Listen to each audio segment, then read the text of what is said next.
Hello and welcome you all to beat the street. आज हम बात करने वाले हैं इंडिया बुल्स रियल एस्टेट के बारे में, जो शेयर काफ़ी समय से काफ़ी चर्चा में है और काफ़ी ट्विटर पे और काफ़ी यूट्यूब पे कई लोग हैं जो इंडिया बुल्स के काफ़ी फेवर में थे रियल एस्टेट के, जब से ये मर्जर अनाउंस हुआ है। तो इंडिया बुल्स रियल एस्टेट का अभी फिलहाल चर्चा में होने का ये रीज़न है क्योंकि इंडिया बुल्स फाइनेंस के ऑफिस में ईडी की रेड पड़ी है और कहीं ना कहीं टैक्सेशन और इन सब से रिलेटेड और इश्यूज आए हैं, जो पेन कार्ड से रिलेटेड जो इश्यूज चल रहे हैं मार्केट में, वो यहाँ पर इंडिया बुल्स फाइनेंस के कारण इंडिया बुल्स रियल एस्टेट में भी यहाँ पर मार देखने को मिलती है। तो इंडिया बुल्स रियल एस्टेट का शेयर एक दिन 20% का यहाँ पर आपको फॉल देखने को मिला। अगले दिन पता चला और इन्होंने कंपनी में भी अपनी कंफर्मेशन निकाली आज, और आज यहाँ पे 10 से 11% की उछाल देखने को मिलती है शेयर में। बट क्या ये सही समय है इंडिया बुल्स रियल एस्टेट को लेने का, और क्या मर्जर की स्टोरी में हमको बिलीव करना चाहिए या नहीं करना चाहिए, और आने वाले समय में क्या हो सकता है, उसके बारे में आज हम डिटेल में बात करने वाले हैं। क्योंकि काफ़ी सारे अप्रूवल मिल चुके हैं, करीबन 1 या 2 अप्रूवल बाकी हैं। तो अब क्या इस स्टोरी पे हमको बिलीव करना चाहिए नहीं करना चाहिए, और क्या ये सही रेट है, वो आज इस वीडियो में बात करेंगे। तो चैनल को सब्सक्राइब करें सबसे पहले इसी तरह की वीडियोज़ के लिए, और फॉलो करें ट्विटर पे भी, वहाँ पर भी हमने अभी लगातार अपडेट किया है जो सारे लेटेस्ट अपडेट्स हैं रिलेटेड टू एनएसई और योगी केस। एनएसई और द अननोन पर्सन, जो योगी का जो केस है कि एनएसई में किस तरीके से चित्रा रामास्वामी ने पूरा जो गेम चेंज किया था और अपनी जो इन्फॉर्मेशन है जो आउटसाइड डिस्क्लोज करी थी, तो वो वाली चीज़ है, उसको भी आप फॉलो करें।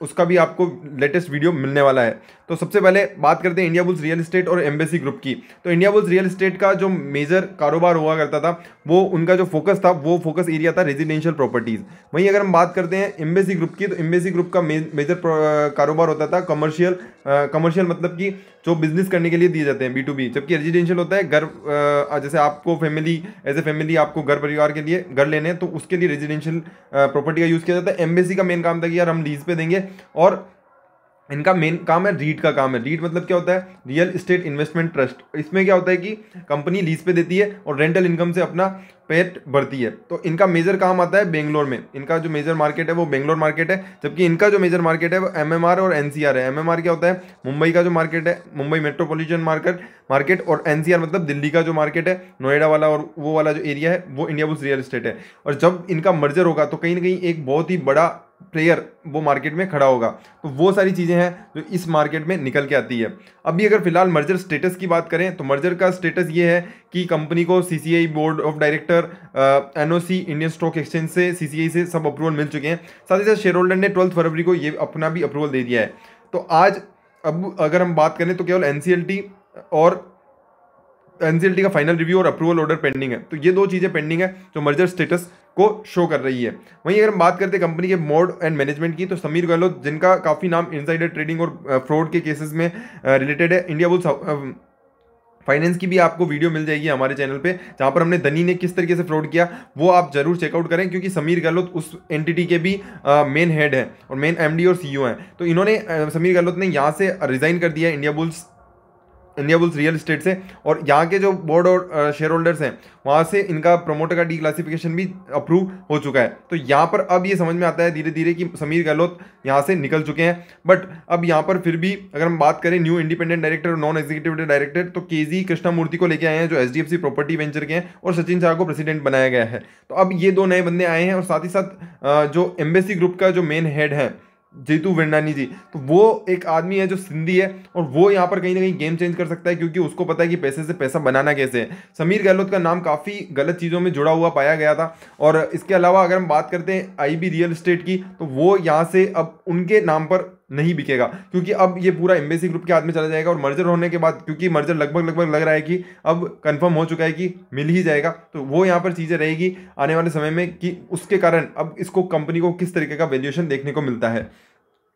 अब अगर आगे की बात करें तो कंपनी क्या बोल रही है कि नियर टर्म लिक्विडिटी कंपनी के पास है, कैश फ्लोज हैं, कंपनी ने QIP इशू किया है, एग्जीक्यूशन और कंप्लीशन हो चुका है कंपनी के बहुत सारे प्रोजेक्ट्स का, और फिनिश इन्वेंट्री भी कंपनी के पास काफ़ी पड़ी है। इसके अलावा कंपनी का फोकस है कि वो मार्केट MMR, NCR और बेंगलुरु, ये 3 मार्केट है जहाँ पर ही पहले फोकस करेंगे, रेजिडेंशियल में इंडिया बुल्स के थ्रू, और कमर्शियल में अपना एम्बेसी ग्रुप के थ्रू वो आगे बढ़ने वाले हैं। तो ये सारी चीज़ें हैं। इसके अलावा अगर कुछ बात करें कि मैक्रोज में, तो मैक्रोज में आपको मैं बताऊं कि किस तरीके से पूरा रियल एस्टेट जो सेक्टर है वो चेंज हो रहा है। उसका सबसे इंपॉर्टेंट चीज़ है कि decreasing interest rate in the housing loan sector. तो हाउसिंग लोन में क्या हुआ है कि इंडिया में काफ़ी टाइम बाद इतनी लोएस्ट रेट आई है, और इसके कारण रियल एस्टेट प्रॉपर्टी को काफ़ी बूस्ट मिला है। इवन मार्च 20 जो कि मार्च 21 के जो अगर हम शेयर देखते हैं तो वहाँ पर भी रेजिडेंशियल प्रॉपर्टी में काफ़ी उछाल देखने को मिला। इवन आफ्टर कोविड लोगों के पास बहुत सारे बोल रहे थे पैसा नहीं है, लोगों को काफ़ी यहाँ पर रेजिग्नेशन का सामना करना पड़ रहा था, बट वहाँ पर रियल एस्टेट का मार्केट धीरे धीरे बूम पकड़ने लगा है और वो यहाँ पर कहीं ना कहीं एक इम्पोर्टेंट चीज़ रेफर करता है। इसके अलावा बात करते हैं लोन रेट और रेंटल यील्ड का जो डिफरेंस है, वहाँ पर गेप है वो कम होता जा रहा है और ये एक और चीज़ बताता है कि कहीं ना कहीं मैक्रोज फिगर्स में एक बहुत ही इम्प्रूव्ड फंडामेंटल्स निकल के आ रहा है और अफोर्डेबिलिटी की भी जो यहाँ पर है वहाँ पर भी एक इम्प्रूवमेंट सिग्निफिकेंट देखने को मिला है। तो ये कहीं ना कहीं चीज़ें हैं जो यहाँ पर बताती है कि आने वाले समय में रियल एस्टेट मार्केट किस तरीके से बूम कर सकता है।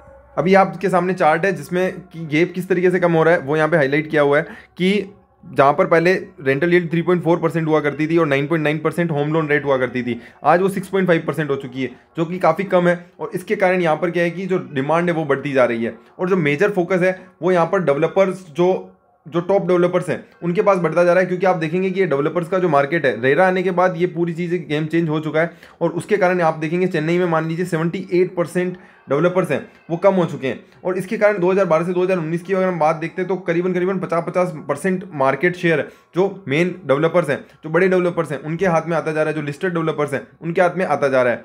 इंप्रूवमेंट की बात करें तो वो वहाँ पर सिग्निफिकेंट इंप्रूवमेंट देखने को मिलता है कि प्रॉपर्टी प्राइस और एनुअल इनकम का जब हम कंपैरिजन करते हैं तो आप देख सकते हैं कि ये कितना तेज़ी से बढ़ता हुआ नज़र आ रहा है। रेजिडेंशियल सेल्स की बात करें तो कोविड इम्पैक्ट होने के बावजूद कंपनी की जो सेल्स है वो 2021 में और तेज़ी से बढ़ी है। इंडिया के टॉप मार्केट्स की बात करें तो आप देख सकते हैं कि यहाँ पे टॉप 7 सिटीज़ का अगर ऑफिस मार्केट शेयर की अगर हम बात करते हैं तो वहाँ पर वापस से जो अब्जॉर्प्शन है वो यहाँ पर बढ़ता हुआ नजर आ रहा है। और साथ ही साथ ऑफिस मार्केट बेंगलोर की बात करें वहाँ पर भी आप देख सकते हैं कि अब्जॉर्प्शन किस तरीके से बढ़ा है और वैकेंसी कम होती जा रही है। तो ये सारी चीज़ें हैं जो हाईलाइट करती है कि कंपनीज जो रियल एस्टेट सेगमेंट में है वो पिछले कई सालों से जो इन्फ्लेक्शन पॉइंट पे नहीं थे वो अब यहाँ से आगे बढ़ती हुई नजर आ रही है। वहीं आईटी कंपनीज हो गए, आईटी कंपनीज के अलावा जो न्यू एज कंपनीज है, स्टार्टअप्स अगर हम देखें तो पिछले 10 सालों में यहाँ पर 37 स्टार्टअप हुए थे, बट 2021 में अपने आप में 44 यूनिकॉर्न्स यहाँ पर बने हैं जो एक नए सेटअप की मांग करते हैं। और उसके कारण क्या हुआ है कि रियल एस्टेट सेक्टर में काफ़ी डिमांड बढ़ी है। कमर्शियल सेगमेंट की अगर हम बात करें, बेंगलोर की बात करें मार्केट की, तो काफ़ी डिमांड यहाँ पर बढ़ती हुई नजर आई है। इसके अलावा जो इंडिया के बाहर जो पीई फंड्स हैं, सोवरेन वेल्थ फंड्स हैं, जैसे अबू धाबी इन्वेस्टमेंट अथॉरिटी हो गया और जो दूसरे फंड्स हैं जो अब इंटरेस्ट ले रहे हैं इंडिया के रियल एस्टेट सेक्टर में, तो वो रीट के कारण काफ़ी चीज़ें चेंज हुई है और उसके कारण यहाँ पर रेरा आया है, रेरा के कारण और हेल्प हुई है। और साथ ही साथ काफ़ी बड़ा मार्केट बेंगलुरु, हमारा मुंबई में और दिल्ली में यहाँ पर खड़ा हो रहा है related to real estate segment. तो ये कहीं ना कहीं चीज़ें रहेगी जो कहीं ना कहीं इंप्रूवमेंट शो करती है। इसके अलावा टॉप अगर हम 7 सिटीज़ की बात करें तो जब ये दोनों मार्केट मिलेंगे तो वो एम्बेसी और इंडिया बुल्स मिलेंगे तो करीबन 63% मार्केट शेयर, अगर हम टॉप 7 सिटीज़ में बात करें तो एमएमआर 32% कवर करता है, एनसीआर 17% और बेंगलुरु 14%। तो 63% का जो अब्जॉर्प्शन है वो इस पूरी एंटिटी जो इंडिया बुल्स और एम्बेसी के मर्जर के बाद बनेगी उसको यहाँ पर हाईलाइट करता है। वहीं अगर हम बात करें सप्लाई की तो 50% सप्लाई, तो अब्जॉर्प्शन यहाँ पर तेजी से बढ़ता जा रहा है इस सेगमेंट में और वहीं सप्लाई कम है। तो अब यहाँ पर कहीं ना कहीं जिसके पास लैंड बैंक ज़्यादा होगी, जिसके पास कैपेसिटी होगी यूटिलाइजेशन की, तो वहाँ पर कहीं ना कहीं ग्रोथ मिलेगी। साथ ही साथ अगर हम ये दोनों कंपनीज का मर्जर होगा तो यहाँ पर एक चीज़ ये भी मिलेगी कि एम्बेसी के पास क्या है, रीट है, और उनके पास क्या होगा कि इनको डायरेक्ट बायर मिल जाएगा। तो इससे फ़ायदा क्या होगा कि अगर इंडिया बुल्स के पास लैंड बैंक है और उसके बाद हमारे एम्बेसी के पास अगर रीट है, तो एम्बेसी क्या करेगी कि इनका जितना भी माल बना हुआ है वो एम्बेसी खरीद लेगी और उसको फिर रेंट पे चढ़ा देगी। तो इनको क्या होगा कि डायरेक्ट बायर मिल गया, जो इंडिया बुल्स की प्रॉपर्टी खड़ी रहती और अगर बिक नहीं पाती तो खड़ी रहती, तो एम्बेसी इसका डायरेक्ट यहाँ पर बेनिफिशियरी है। तो इंडिया बुल्स को भी इससे फायदा होगा और एम्बेसी को भी फायदा होगा और उसके कारण दोनों ही के लिए ही एक विन विन सिचुएशन यहाँ पर क्रिएट हो जाएगी। अब आप यहाँ पर देख सकते हैं कि इंडिया बुल्स एम्बेसी दोनों किस किस सेगमेंट में है। तो यहाँ पर अगर आप ग्रीन कलर देखेंगे तो वो इंडिया बुल्स का सेगमेंट है। तो इंडिया बुल्स में आप देख सकते हैं कि एनसीआर में है, जोधपुर में है, वडोदरा में है, इंदौर में है और एमएमआर में मेन है, और वाइजेक करके भी एक दो जगह में और यहाँ पर ये निकल के आते हैं। बट इनका जो मेन सेगमेंट है एम्बेसी का वो है हमारा बेंगलोर, और बेंगलोर में ही कमर्शियल पे काम करते हैं। 80% कमर्शियल है, 20% रेजिडेंशियल है। इनका 89% रेजिडेंशियल है, 11% कमर्शियल है। तो ये दोनों जब मिक्स होंगे तो 56% आपका हो जाएगा कमर्शियल और आपका 44% के लमसम इस तरीके से आपका हो जाएगा। तो 50% के लमसम आप मान सकते हैं रेजिडेंशियल और कमर्शियल। तो इसके कारण क्या होगा कि कंपनी केवल एक ही सेगमेंट को कैटर नहीं कर रही होगी, दोनों सेगमेंट को कैटर कर रही होगी, और उससे जो बैलेंस आएगा वो कहीं ना कहीं बैलेंस शीट को और कंपनी के जो फाइनेंशियल्स होंगे उनको काफ़ी सपोर्ट करेगा। क्योंकि क्या होता है ना कि कमर्शियल वाले में क्या होता है, पैसा जल्दी फ्री हो जाता है, रेजिडेंशियल में कहीं ना कहीं कभी कभार प्रॉब्लम्स भी आ जाती है और उसके कारण कई दिक्कतें भी आती है। तो वो एक कहीं ना कहीं प्रॉब्लम रहती है। वहीं अगर हम लिक्विडिटी की बात करें, जो नियर टर्म लिक्विडिटी की है, तो वो यहाँ पे कहीं प्रॉब्लम नहीं दिख रही है, क्योंकि जो रिसीवेबल्स हैं वो कंपनी के जितने प्रोजेक्ट कंप्लीट हो चुके हैं या नियर कंप्लीटेड है, जिसमें ऑक्यूपेंसी सर्टिफिकेट मिल चुका है, उससे 2x इन्होंने रिसीवेबल ऑलरेडी सोल्ड है।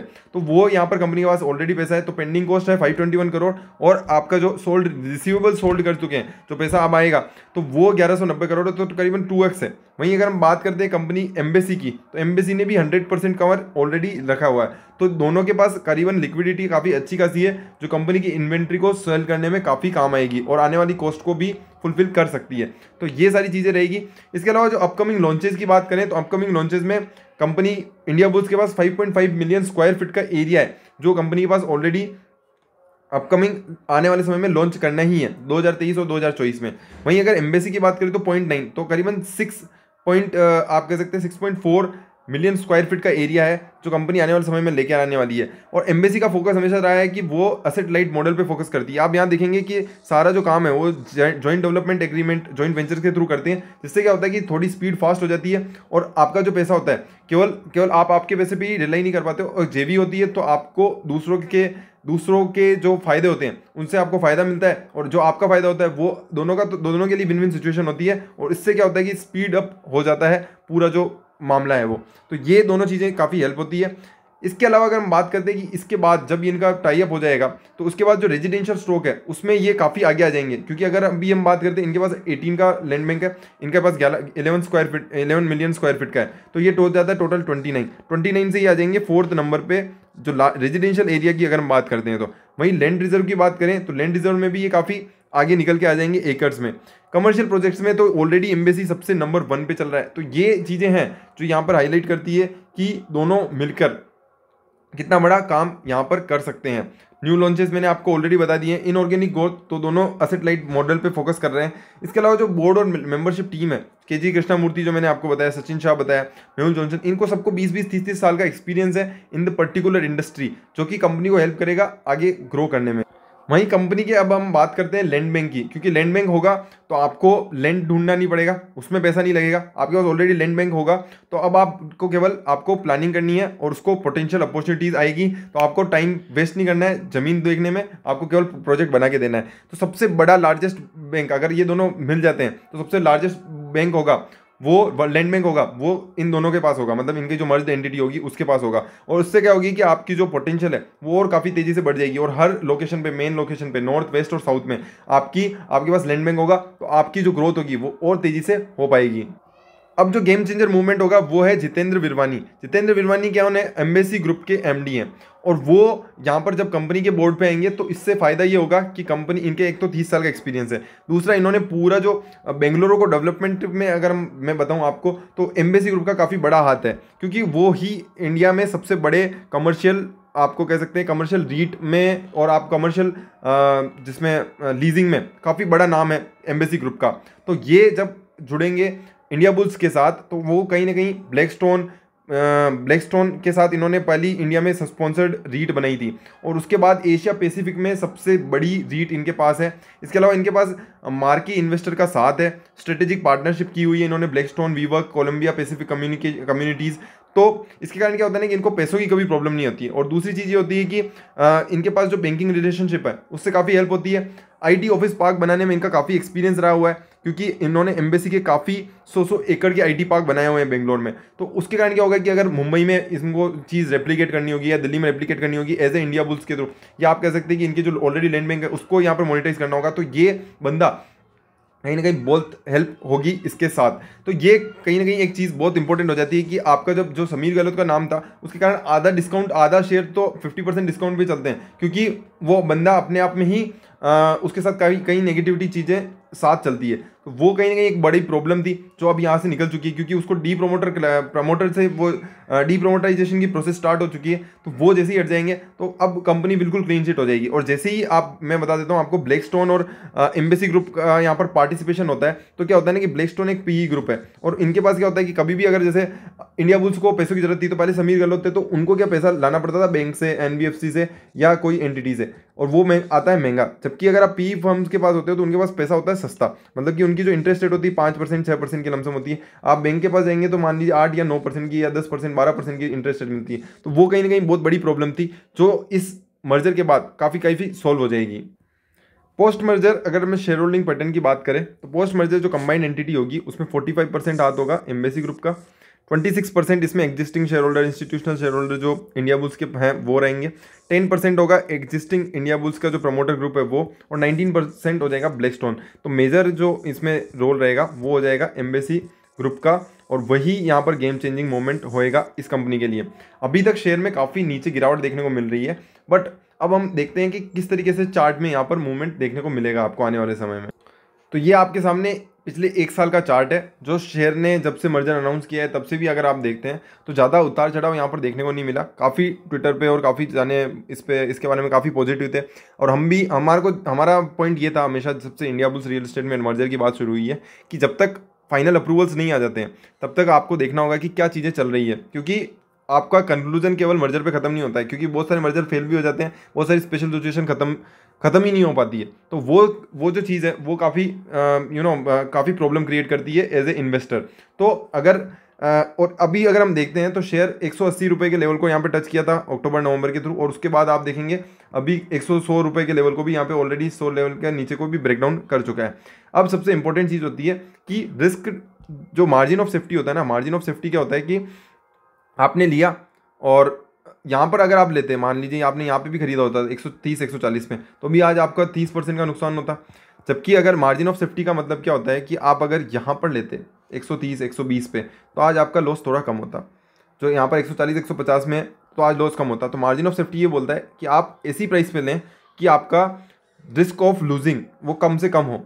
तो वो मैं आपको यहाँ पर चाह रहा हूँ कि वो यहाँ पर अब आप शुरुआत कर सकते हैं। आप बाइंग की शुरुआत कहाँ से कर सकते हैं कि 100-110 का जो प्राइस रेंज है वो यहाँ पर काफ़ी एक अच्छा प्राइस रेंज है। और जो मैंने रीजंस बताए हैं, देखो पर्सनली मेरा पॉइंट ऑफ व्यू है, बाकी आप अपने जो एडवाइज़र हैं उनसे हमेशा पूछें, और ये कोई भी एडवाइस नहीं है, बट मेरा पॉइंट ऑफ व्यू क्या है वो मैं आपको आपके सामने रख रहा हूँ कि 100 और 110 के बाद ये जो मूवमेंट बना है, क्योंकि उसमें 20% का यहाँ पे फॉल देखने को मिला था, क्योंकि इंडिया बुल्स हाउसिंग में ईडी की रेड हुई थी। बट अब उसके बाद क्या है कि और दूसरी चीज़ें भी देखेंगे तो 12 फरवरी को शेयर होल्डर का भी अप्रूवल मिल चुका है, और डीप्रोमोटाइजेशन की प्रोसेस भी लगभग जल्दी हो ही जाएगी खत्म। तो अब क्या है कि मान लीजिए मार्च या अप्रैल, मेरे को लगता है कि 2 महीने के अंदर सारी प्रोसेस कंप्लीट हो जानी चाहिए। अगर वो हो जाती है तो आपको फिर क्या करना है कि अगर आपको जैसे मान लीजिए 100 रुपये आप लगाने वाले थे तो 100 रुपये में आप क्या कर सकते हो कि 50% अभी ले सकते हैं, और फिर 50% हम क्या करेंगे कि जब हम जैसे ही इनका सारी प्रोसेस खत्म हो जाती है और उसके बाद जब इनका Q4 का रिजल्ट्स या अगर और ज़्यादा टाइम लगता है तो Q1 2022 का रिजल्ट्स, 2022 मतलब 22-23, तो उसका रिजल्ट हमको देखने होंगे कि किस तरीके से कंपनी परफॉर्म कर रही है। जैसा कंपनी ने बोला है वैसा कंपनी कर रही है, एम्बेसी ग्रुप से क्या फ़ायदा हो रहा है, और आने वाले समय में किस तरीके से कंपनी का प्लानिंग है। तो वो कहीं ना कहीं चीज़ें इंपॉर्टेंट रहेगी। बाकी ये भी देखना होगा कि कंपनी का डीप्रोमोटाइजेशन की प्रोसेस किस तरीके से कंप्लीट होती है। तो एज ऑफ नाउ अगर आप चाहते हैं थोड़ी रिस्क टेकिंग तो इसको 50 से 25% भी कर सकते हैं कि 25% अभी ले लिया।